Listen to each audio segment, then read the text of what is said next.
Ninakusalimu katika jina la Yesu Kristo.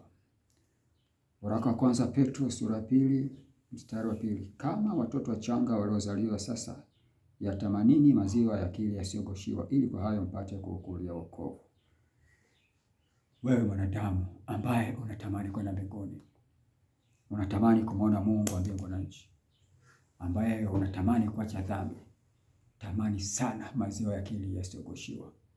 Maziwa ya akili yasiyogoshiwa ni neno la Mungu lililo sahihi. Ni neno la Mungu, ni elimu ya mbinguni aliyoleta Mungu mwenyewe, ambayo haijapunguzwa wala haijaongezwa.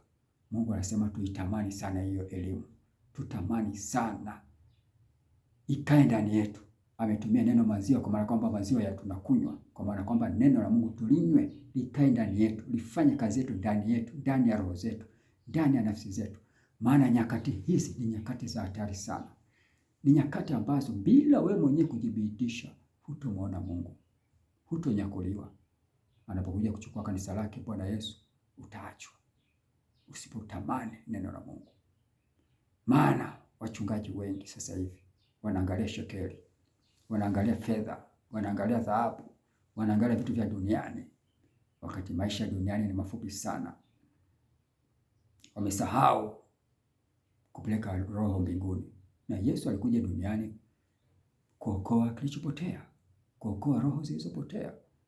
Alisema wazi katika neno lake ya kwamba utafuteni kwanza ufalme wa Mungu, mengine yote ni ya kuzidishiwa.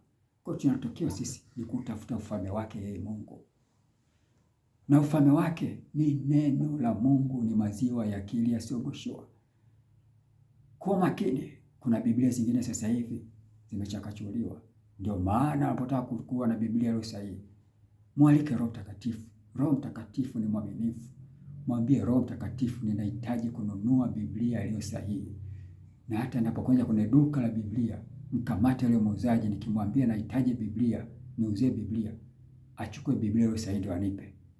Na ukishapewa ile, ukishainunua, iombe tena ile Biblia. Mwambie Roho Mtakatifu, niongoze kusoma neno lako, niongoze pale palipo sahihi, kwa wakati sahihi na kwa nyakati zile sahihi.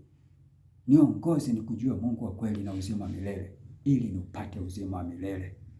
Ukifanya hivyo, tayari utakuwa umekunywa maziwa ya akili yasiyogoshiwa na Shetani.